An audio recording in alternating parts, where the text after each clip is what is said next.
A note for Miss Bennet. Chapter 7. Emma Bennet's property consisted almost entirely in an estate of £2,000 a year, which, unfortunately for his daughters, was entailed, in default of heirs male, on a distant relation, and their mother's fortune, though ample for her situation in life, could but ill supply the deficiency of his. Her father had been an attorney in Meryton, and had left her £4,000. She had a sister married to a Mr. Phillips, who had been a clerk to their father and succeeded him in the business, and a brother settled in London in a respectable line of trade. The village of Longbourn was only 1 mile from Meryton, a most convenient distance for the young ladies, who were usually tempted thither 3 or 4 times a week, to pay their duty to their aunt, and to a milliner's shop just over the way. The 2 youngest of the family, Catherine and Lydia, were particularly frequent in these attentions. Their minds were more vacant than their sisters', and when nothing better offered, a walk to Meryton was necessary to amuse their morning hours and furnish conversation for the evening, and, however bare of news the country in general might be, they always contrived to learn some from their aunt. At present, indeed, they were well supplied both with news and happiness by the recent arrival of a militia regiment in the neighbourhood. It was to remain the whole winter, and Meryton was the headquarters. Their visits to Mrs. Phillips were now productive of the most interesting intelligence. Every day added something to their knowledge of the officers' names and connections. Their lodgings were not long a secret, and at length they began to know the officers themselves. Mr. Phillips visited them all, and this opened to his nieces a source of felicity unknown before. They could talk of nothing but officers, and Mr. Bingley's large fortune, the mention of which gave animation to their mother, was worthless in their eyes when opposed to the regimentals of an ensign. After listening one morning to their effusions on this subject, Mr. Bennet coolly observed, "From all that I can collect by your manner of talking, you must be 2 of the silliest girls in the country. I have suspected it some time, but I am now convinced." Catherine was disconcerted, and made no answer, but Lydia, with perfect indifference, continued to express her admiration of Captain Carter, and her hope of seeing him in the course of the day, as he was going the next morning to London. "I am astonished, my dear," said Mrs. Bennet, "that you should be so ready to think your own children silly. If I wish to think slightingly of anybody's children, it should not be of my own, however. If my children are silly, I must hope to be always sensible of it. Yes, but as it happens, they are all of them very clever. This is the only point, I flatter myself, on which we do not agree. I had hoped that our sentiments coincided in every particular, but I must so far differ from you as to think our 2 youngest daughters uncommonly foolish. My dear Mr. Bennet, you must not expect such girls to have the sense of their father and mother. When they get to our age, I dare say they will not think about officers any more than we do. I remember the time when I liked a red coat myself very well, and, indeed, so I do still at my heart, and if a smart young colonel, with 5,000 or 6,000 a year, should want one of my girls, I shall not say nay to him, and I thought Colonel Forster looked very becoming the other night at Sir William's in his regimentals." "Mamma," cried Lydia, "my aunt says that Colonel Forster and Captain Carter do not go so often to Miss Watson's as they did when they first came. She sees them now very often standing in Clark's library." Mrs. Bennet was prevented replying by the entrance of the footman with a note for Miss Bennet. It came from Netherfield, and the servant waited for an answer. Mrs. Bennet's eyes sparkled with pleasure, and she was eagerly calling out, while her daughter read, "Well, Jane, who is it from? What is it about? What does he say? Well, Jane, make haste and tell us, make haste, my love." "It is from Miss Bingley," said Jane, and then read it aloud. "My dear friend, if you are not so compassionate as to dine today with Louisa and me, we shall be in danger of hating each other for the rest of our lives, for a whole day's tete-a-tete between 2 women can never end without a quarrel. Come as soon as you can on the receipt of this. My brother and the gentlemen are to dine with the officers. Yours ever, Caroline Bingley." "With the officers," cried Lydia. "I wonder my aunt did not tell us of that." "Dining out," said Mrs. Bennet, "that is very unlucky." "Can I have the carriage?" said Jane.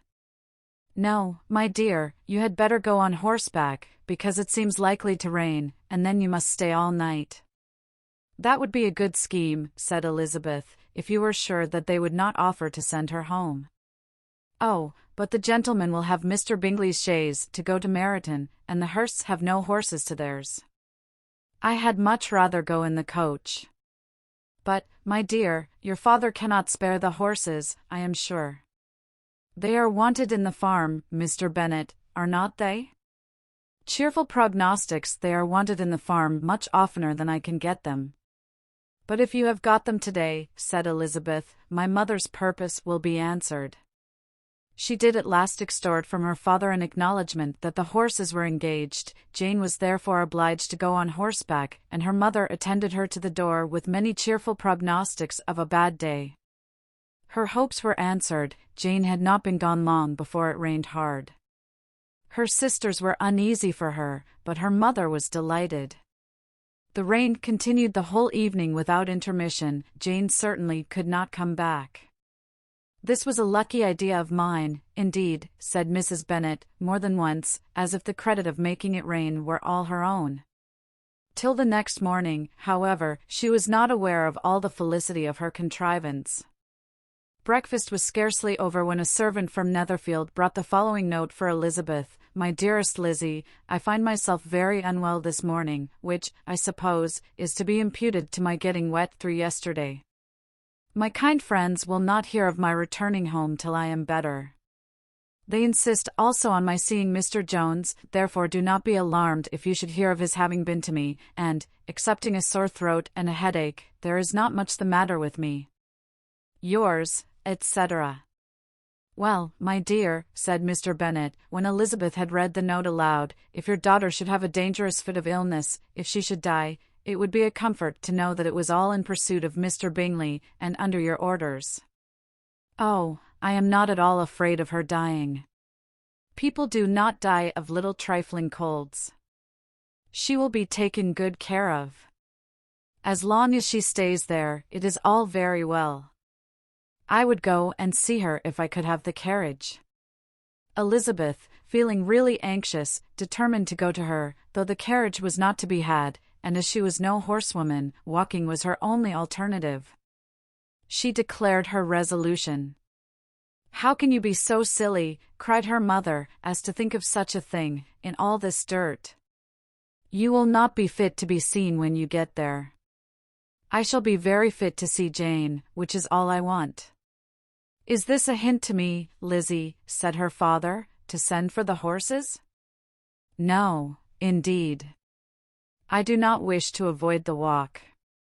The distance is nothing, when one has a motive, only 3 miles. I shall be back by dinner. I admire the activity of your benevolence, observed Mary, but every impulse of feeling should be guided by reason, and, in my opinion, exertion should always be in proportion to what is required. We will go as far as Meryton with you, said Catherine and Lydia. Elizabeth accepted their company, and the 3 young ladies set off together. If we make haste, said Lydia, as they walked along, perhaps we may see something of Captain Carter, before he goes.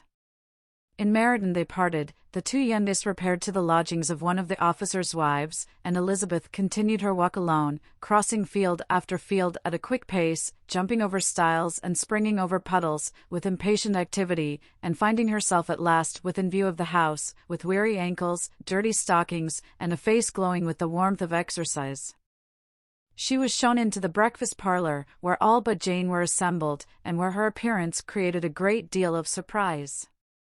That she should have walked 3 miles so early in the day in such dirty weather, and by herself, was almost incredible to Mrs. Hurst and Miss Bingley, and Elizabeth was convinced that they held her in contempt for it. She was received, however, very politely by them, and in their brother's manners there was something better than politeness, there was good humour and kindness. Mr. Darcy said very little, and Mr. Hurst nothing at all. The former was divided between admiration of the brilliancy which exercise had given to her complexion and doubt as to the occasions justifying her coming so far alone. The latter was thinking only of his breakfast.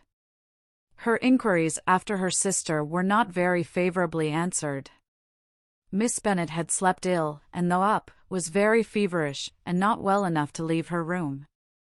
Elizabeth was glad to be taken to her immediately, and Jane, who had only been withheld by the fear of giving alarm or inconvenience, from expressing in her note how much she longed for such a visit, was delighted at her entrance. She was not equal, however, to much conversation, and when Miss Bingley left them together, could attempt little beside expressions of gratitude for the extraordinary kindness she was treated with. Elizabeth silently attended her. The apothecary came when breakfast was over. They were joined by the sisters, and Elizabeth began to like them herself, when she saw how much affection and solicitude they showed for Jane. The apothecary came, and having examined his patient, said, as might be supposed, that she had caught a violent cold, and that they must endeavour to get the better of it, advised her to return to bed, and promised her some draughts. The advice was followed readily, for the feverish symptoms increased, and her head ached acutely. Elizabeth did not quit her room for a moment, nor were the other ladies often absent, the gentlemen being out. They had in fact nothing to do elsewhere. When the clock struck 3, Elizabeth felt that she must go, and very unwillingly said so. Miss Bingley offered her the carriage, and she only wanted a little pressing to accept it, when Jane testified such concern at parting with her that Miss Bingley was obliged to convert the offer of the chaise into an invitation to remain at Netherfield for the present. Elizabeth most thankfully consented, and a servant was dispatched to Longbourn, to acquaint the family with her stay, and bring back a supply of clothes. Chapter 8. At 5 o'clock the two ladies retired to dress, and at 6:30 Elizabeth was summoned to dinner. To the civil inquiries which then poured in, and amongst which she had the pleasure of distinguishing the much superior solicitude of Mr. Bingley, she could not make a very favourable answer. Jane was by no means better. The sisters, on hearing this, repeated 3 or 4 times how much they were grieved, how shocking it was to have a bad cold, and how excessively they disliked being ill themselves, and then thought no more of the matter, and their indifference towards Jane, when not immediately before them, restored Elizabeth to the enjoyment of all her original dislike. Their brother, indeed, was the only one of the party whom she could regard with any complacency. His anxiety for Jane was evident, and his attentions to herself most pleasing, and they prevented her feeling herself so much an intruder as she believed she was considered by the others. She had very little notice from any but him. Miss Bingley was engrossed by Mr. Darcy, her sister scarcely less so, and as for Mr. Hurst, by whom Elizabeth sat, he was an indolent man, who lived only to eat, drink, and play at cards, who, when he found her prefer a plain dish to a ragout, had nothing to say to her. When dinner was over, she returned directly to Jane, and Miss Bingley began abusing her as soon as she was out of the room. Her manners were pronounced to be very bad indeed, a mixture of pride and impertinence. She had no conversation, no style, no taste, no beauty. Mrs. Hurst thought the same, and added, she has nothing, in short, to recommend her, but being an excellent walker. I shall never forget her appearance this morning. She really looked almost wild. She did indeed, Louisa. I could hardly keep my countenance. Very nonsensical to come at all. Why must she be scampering about the country, because her sister had a cold? Her hair so untidy, so blousy. Yes, and her petticoat, I hope you saw her petticoat, 6 inches deep in mud, I am absolutely certain, and the gown which had been let down to hide it not doing its office. Your picture may be very exact, Louisa, said Bingley, but this was all lost upon me. I thought Miss Elizabeth Bennet looked remarkably well when she came into the room this morning. Her dirty petticoat quite escaped my notice. You observed it, Mr. Darcy, I am sure, said Miss Bingley, and I am inclined to think that you would not wish to see your sister make such an exhibition. Certainly not. To walk 3 miles, or 4 miles, or 5 miles, or whatever it is, above her ankles in dirt, and alone, quite alone. What could she mean by it? It seems to me to show an abominable sort of conceited independence, a most country town indifference to decorum. It shows an affection for her sister that is very pleasing, said Bingley.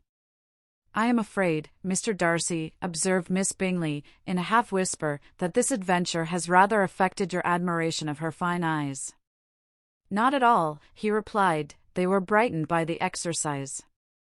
A short pause followed the speech, and Mrs. Hurst began again. I have an excessive regard for Jane Bennet. She is really a very sweet girl, and I wish with all my heart she were well settled. But with such a father and mother, and such low connections, I am afraid there is no chance of it.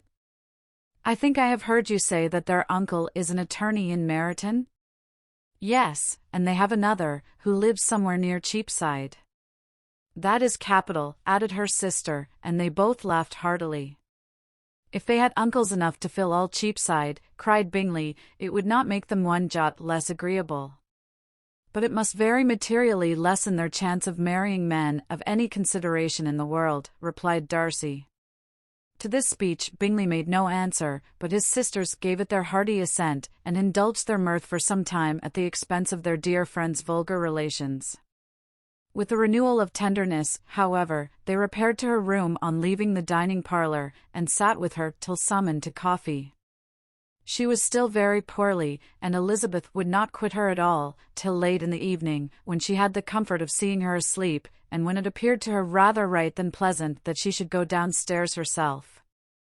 On entering the drawing-room, she found the whole party at loo, and was immediately invited to join them, but suspecting them to be playing high, she declined it, and making her sister the excuse, said she would amuse herself, for the short time she could stay below, with a book. Mr. Hurst looked at her with astonishment. "Do you prefer reading to cards?" said he. "That is rather singular." "Miss Eliza Bennet," said Miss Bingley, "despises cards. She is a great reader, and has no pleasure in anything else."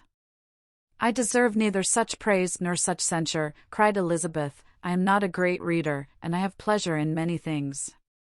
"In nursing your sister I am sure you have pleasure," said Bingley, "and I hope it will soon be increased by seeing her quite well." Elizabeth thanked him from her heart, and then walked towards a table where a few books were lying. He immediately offered to fetch her others, all that his library afforded. "And I wish my collection were larger for your benefit and my own credit, but I am an idle fellow, and though I have not many, I have more than I ever looked into."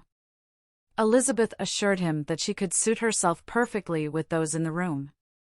"I am astonished," said Miss Bingley, "that my father should have left so small a collection of books. What a delightful library you have at Pemberley, Mr. Darcy."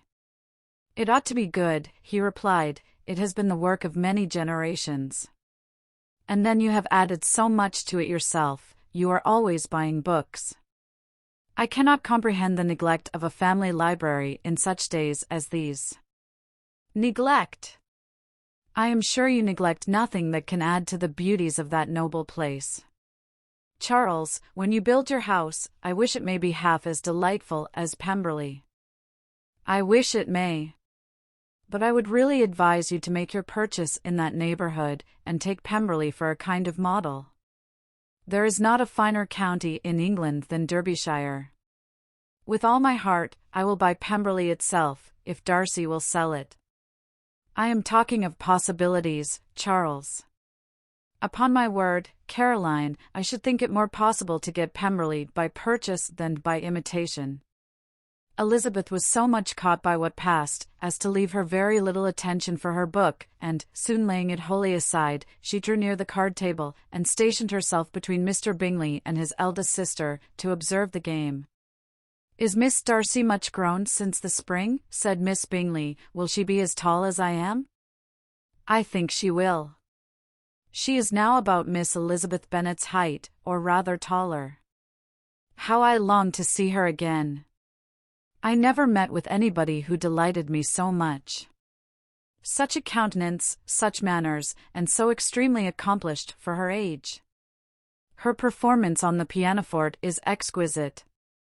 "It is amazing to me," said Bingley, "how young ladies can have patience to be so very accomplished as they all are." "All young ladies accomplished? My dear Charles, what do you mean?" "Yes, all of them, I think. They all paint tables, cover screens, and net purses. I scarcely know anyone who cannot do all this, and I am sure I never heard a young lady spoken of for the first time, without being informed that she was very accomplished. Your list of the common extent of accomplishments, said Darcy, has too much truth. The word is applied to many a woman who deserves it no otherwise than by netting a purse or covering a screen, but I am very far from agreeing with you in your estimation of ladies in general. I cannot boast of knowing more than half a dozen in the whole range of my acquaintance that are really accomplished. Nor I am sure, said Miss Bingley. Then, observed Elizabeth, you must comprehend a great deal in your idea of an accomplished woman. Yes, I do comprehend a great deal in it. Oh, certainly, cried his faithful assistant, no one can be really esteemed accomplished who does not greatly surpass what is usually met with. A woman must have a thorough knowledge of music, singing, drawing, dancing, and the modern languages, to deserve the word, and, besides all this, she must possess a certain something in her air and manner of walking, the tone of her voice, her address and expressions, or the word will be but half deserved. All this she must possess, added Darcy, and to all she must yet add something more substantial in the improvement of her mind by extensive reading. I am no longer surprised at your knowing only 6 accomplished women. I rather wonder now at your knowing any. Are you so severe upon your own sex as to doubt the possibility of all this? I never saw such a woman. I never saw such capacity, and taste, and application, and elegance, as you describe, united. Mrs. Hurst and Miss Bingley both cried out against the injustice of her implied doubt, and were both protesting that they knew many women who answered this description, when Mr. Hurst called them to order, with bitter complaints of their inattention to what was going forward. As all conversation was thereby at an end, Elizabeth soon afterwards left the room. Eliza Bennet, said Miss Bingley, when the door was closed on her, is one of those young ladies who seek to recommend themselves to the other sex by undervaluing their own, and with many men, I dare say, it succeeds, but, in my opinion, it is a paltry device, a very mean art. Undoubtedly, replied Darcy, to whom this remark was chiefly addressed, there is meanness in all the arts which ladies sometimes condescend to employ for captivation. Whatever bears affinity to cunning is despicable. Miss Bingley was not so entirely satisfied with this reply as to continue the subject. Elizabeth joined them again only to say that her sister was worse, and that she could not leave her. Bingley urged Mr. Jones's being sent for immediately, while his sisters, convinced that no country advice could be of any service, recommended an express to town for one of the most eminent physicians. This she would not hear of, but she was not so unwilling to comply with their brother's proposal, and it was settled that Mr. Jones should be sent for early in the morning, if Miss Bennet were not decidedly better. Bingley was quite uncomfortable, his sisters declared that they were miserable. They solaced their wretchedness, however, by duets after supper, while he could find no better relief to his feelings than by giving his housekeeper directions that every possible attention might be paid to the sick lady and her sister.